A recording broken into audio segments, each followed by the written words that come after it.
prendre l'avion avec toutes les règles de sécurité qu'il y a maintenant, c'est vraiment un plaisir. Faux!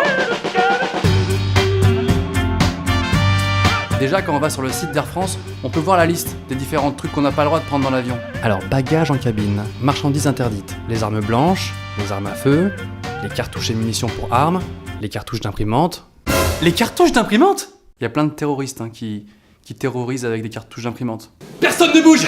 J'ai une cartouche d'imprimante! Ok? Les mecs, faites ce qu'il vous dit. Sinon il va nous jeter de l'encre. On n'a pas le droit non plus d'emporter dans notre bagage à main des bouteilles de plus d'1 litre. Heureusement, à l'aéroport, quand l'agent de sécurité te le dit, il te propose quand même 2 choix. Alors soit vous la jetez à la poubelle maintenant, ou alors vous la buvez entièrement. Maintenant. Comment ça? Écoutez, c'est pas parce que j'ai les lunettes de Richard Virenque qu'il faut pas me prendre au sérieux, ok?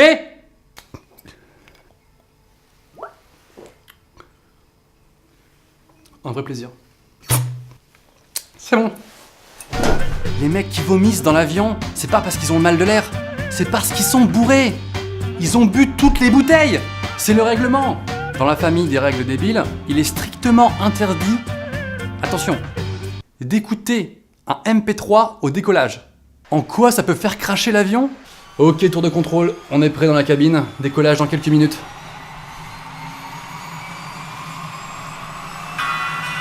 Attendez, quelqu'un a lancé un MP3. Oula, il se passe quoi là? Je crois que c'est le dernier tube d'Mpokora. On va se cracher. Pourquoi les stewards, avant le décollage, sont toujours obligés de nous faire flipper en nous rappelant qu'il y a peut-être un risque qu'on meure pendant le vol? Nous vous rappelons qu'il y a quand même un risque que la cabine se dépressurise, auquel cas pendant un instant, vous allez être très mal, vous n'arriverez plus à respirer.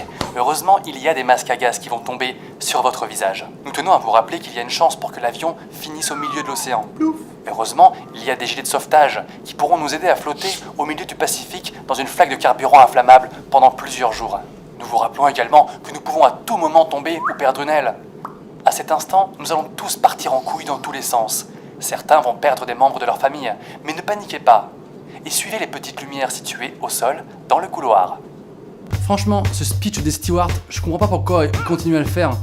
Parce que ça saoule tous les passagers, on veut juste un truc, décoller. Eux-mêmes, quand ils le font, on dirait qu'ils sont saoulés de le répéter tout le temps. Sur les côtés, devant et derrière la cabine. En ce qui concerne les gilets, si jamais l'avion crame... Putain, ce boulot me fait chier. Moi perso, pour être en panique totale dans l'avion, j'ai pas besoin qu'il tombe. Il me suffit juste de cette indication. Zone de turbulence.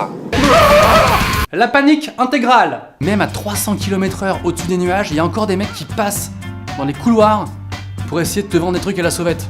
Ça s'appelle le duty free. Ce qui est ouf, c'est qu'ils arrivent à te vendre des objets qui n'ont aucun rapport entre eux. Est-ce que quelqu'un veut des cigarettes ou du parfum?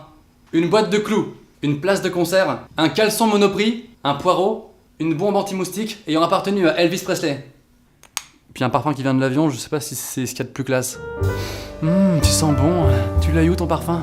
Dans l'avion. À moitié prix. Jean-Paul Duty Free. C'est moins cher, mais chut. Il y a au moins un truc cool quand tu prends l'avion.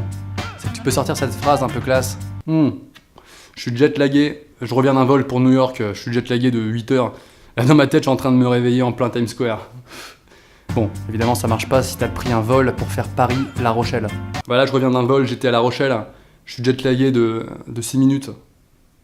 La prochaine fois que je prendrai l'avion, je le prendrai un peu plus long, comme ça, avec des compartiments et des rails sur le sol.